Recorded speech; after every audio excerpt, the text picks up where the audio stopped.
ተቀልብሷል እንደ 19 ዓመት ወጣት ሩጥ ነው የሚለኝ ኢነርጂው አንተ ስትናገር የነበረው ኢነርጂ መጥቷል። መድኃኒት ላይ ነበርኩ ግን በፊት እግሬን ያቃጥለኝ ነበር፣ ይቆረጥመኝ ነበር። ጠቅላላ ሄደ እግርን ማቃጠል የለም መድኃኒቱን ትቼዋለሁ። አረቁ ማለት ነው ጨክኜ ጠቅላላ ሄዷል። እንግዲህ በ15 ቀን በሰውነቴ ላይ ያሉ ምልክቶች ጠቅላላ ሄዱ። መልኩ ያማረ ወዜ ወጣ። መድኃኒት በሰውነት ላቀዋለሁ ያለኝ ኢነርጂ በቃ ቀኑ ሙሉ ሩጥ ነው የሚለኝ። መስል ፌል ሲያደርግ ስኳሪ ከፍ አለ። ኤክሰርሳይዝ ነው የሞከርከው፣ ያንኑ ምግብ እየበላ አልተሳካልህም ነበር። በ15 ቀን ያስተዋልከው ትልቁ ነገር የረሃብ ስሜት ብዙ የለም። ረሃብ ይጠፋል፣ ክሬቪንግ ይጠፋል። አስሬ ምግብ አምጣ፣ ትዕግስት የሚያሳጣ ነገር ይጠፋል። እኔ እንደውም እንጀራ ሲበሉ ሳይ ሰዎች አያምረኝም፣ በጣም ግርም ይለኛል። መርዝ ነው እንደ እየበሉት ያሉት እላለሁ። ግርም በቃ እንጀራ በልቶ እንደማያውቅ ማለት ነው።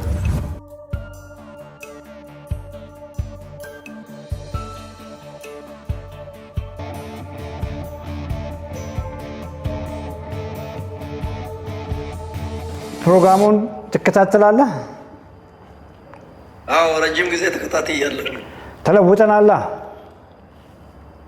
ተለውጠናል። አክቹዋሊ ያንተን ፕሮግራም ስለምከታተል ምግቡን አፕላይ ማድረግ ተጀመርኩ። አንድ 15 ቀን ሆኖኛል። ውፍረት የለኝም ግን ዲያቤቲክ ነበርኩ። ተቀልብሷል እንደ 19 ዓመት ወጣት ሩጥ ነው የሚለኝ ኢነርጂው አንተ ስትናገር የነበረው ኢነርጂ መጥቷል። ድብርት ሄደዋል። እንቅልፍ በአሪፉ ተኛለሁ። በጣም ደስተኛ ነኝ፣ ሀፒ ነኝ። ስለዚህ ላመሰግን ነው የገባሁት። በዛውም አንዳንድ ጥያቄ ለመጠየቅ ያው ዳውንሎድ እያደረኩ ያንተን ፕሮግራም ላይቭ እከታተላለሁ። እንጀራዋን ድግስ ሲኖር ብቻ ነው መጠልፋት። እሱንም ብዙ ስጋት አለ። ስጋውን እና አንስቼ ዘይቱን በእንጀራው እያዳረቁ እንጀራውን ተውና ስጋውን የተቀቀለች እንቁላሏን አሳዋን ነው በላው። አልፎ መሀል ላይ ከሰዎች ጋር ምሳ ግብዣ ሲኖር ስጋና አሳ ተለለ በየአይነት ተሆነ መፈሮሽ ቢኖርም በጣም የሚገርም ነገር አያም ሰው ኤነርጄቲክ እና ደስ ይላል። እድሜህን፣ ክብደትህን፣ ቁመትህን እንድናግዝህ ያ ወንድ ልጅ ደሞዙን እንጂ እድሜውን አይደብቅም። እድሜ 55 ነው። ኒርሊ አንተ እኩያ ነኝ ማለት ነው። ቁመት 1 ከ68 ነኝ። ማነው 1 ከ72 ኦኬ። ሌላ ምንድን ነው? ክብደትህ ስንት ነበር? ክብደት 65 አካባቢ ነው። 65 ነጥብ ምናምን። ስለዚህ ቦርጭ ትንሽዬ ቦርጭ ነበረ። ለከረባት ያልጣል ማረጋ ነው እንጂ ቦርጭ ነበረ። ትንሽ ለከረባት አለች።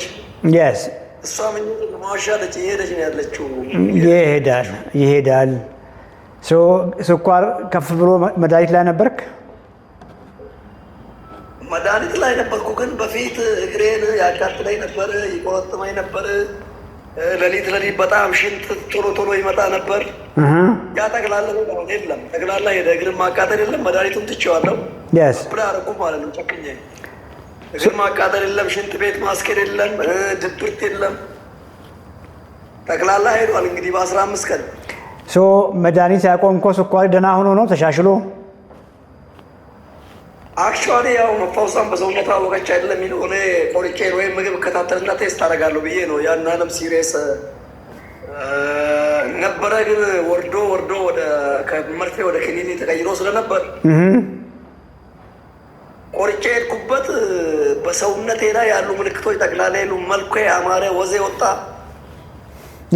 ኢቭን ስፖርት በደንብ አልጀመርኩም። በፊት ስፖርት ሰራ ነበር፣ ስፖርቱ አልቀነሰም ነበር።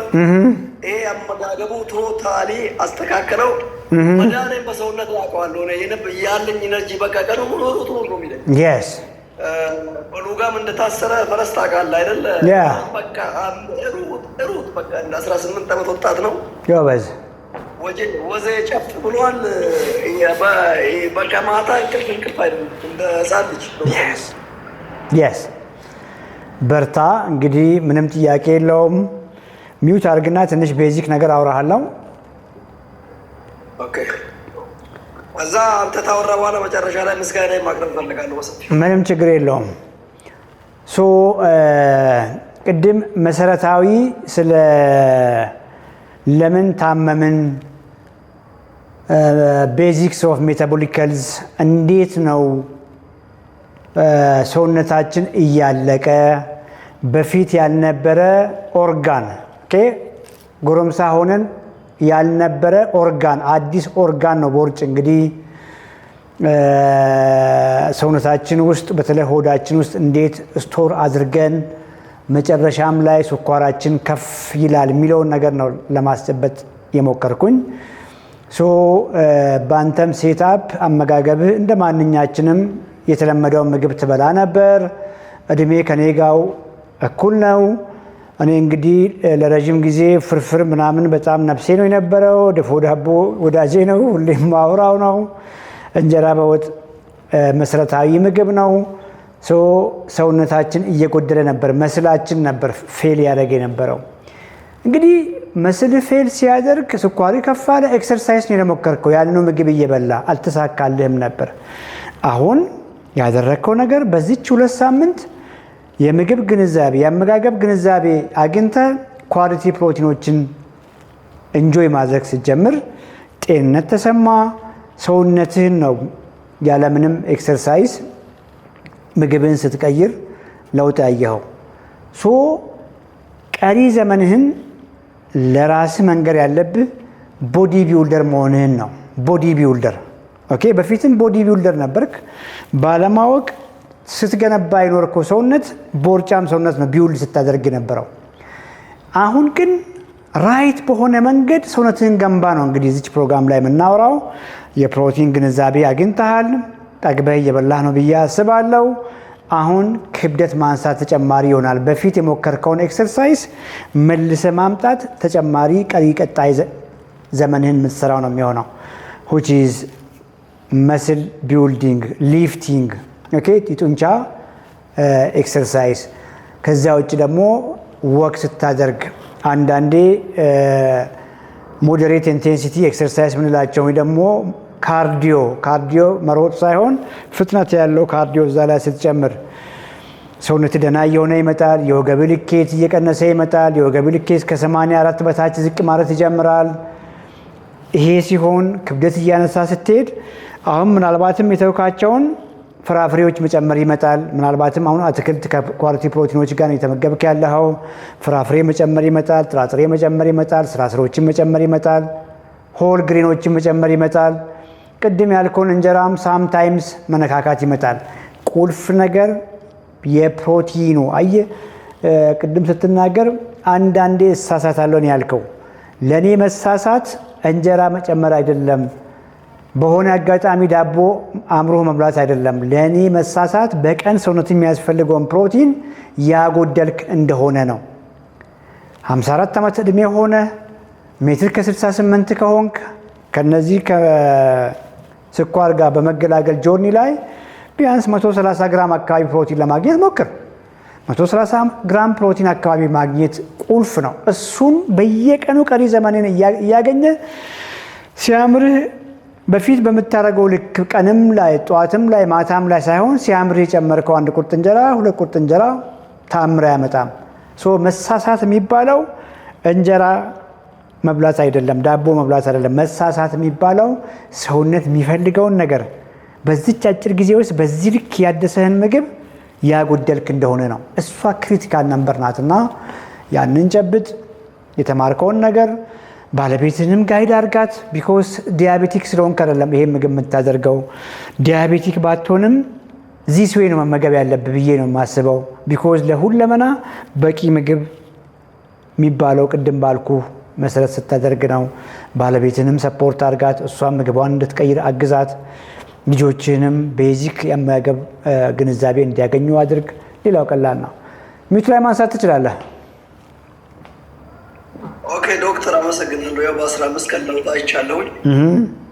ግን አንዳንድ ጥያቄ ያለ ምን መሰለህ? አንደኛ መሳሳት ሳይሆን አንዳንድ ጊዜ ወደ ከተማ ወጣ ብለህ ምናምን ወይ አርብ ቀን ሆኖ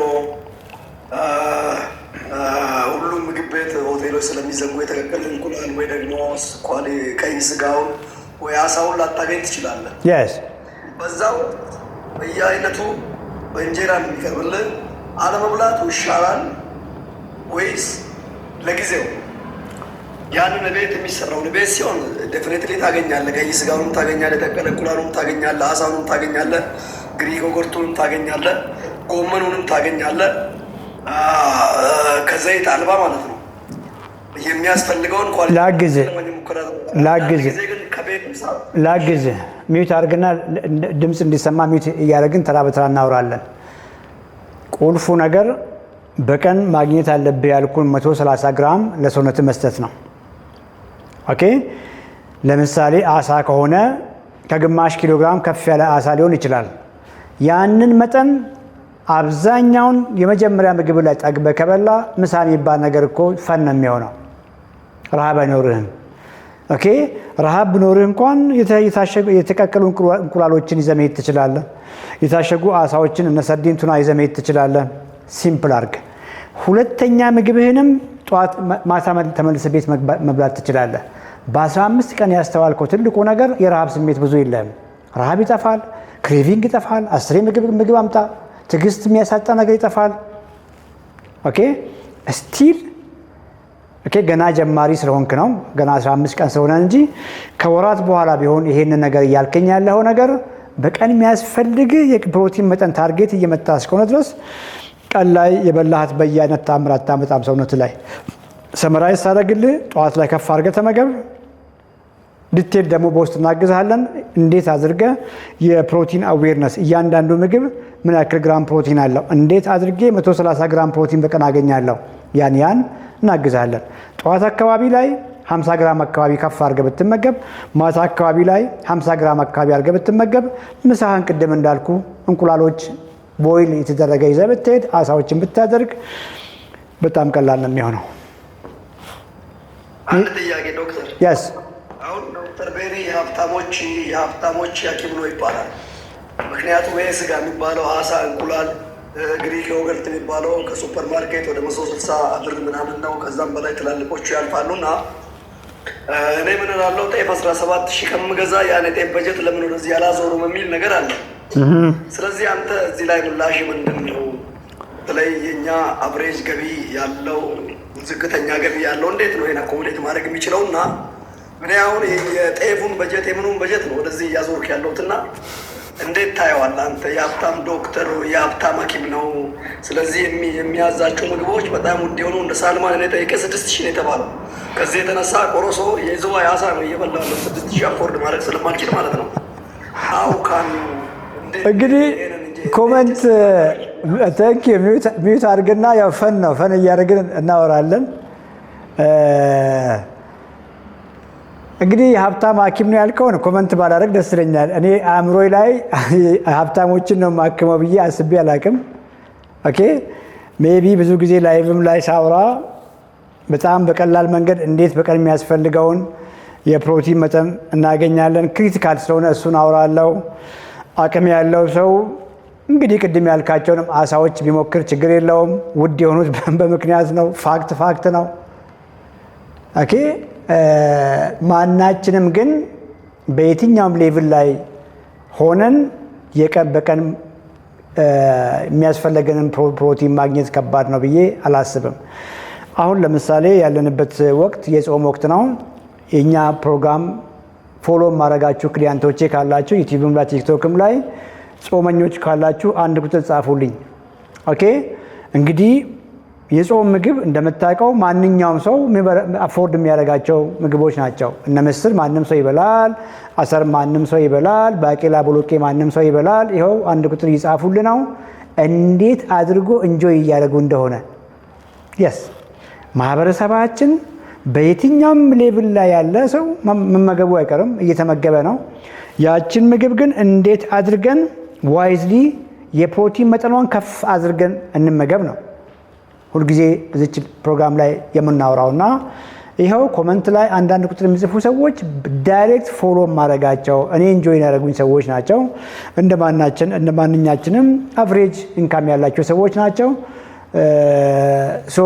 እነሱም ማኔጅ እያደረጉት ነው።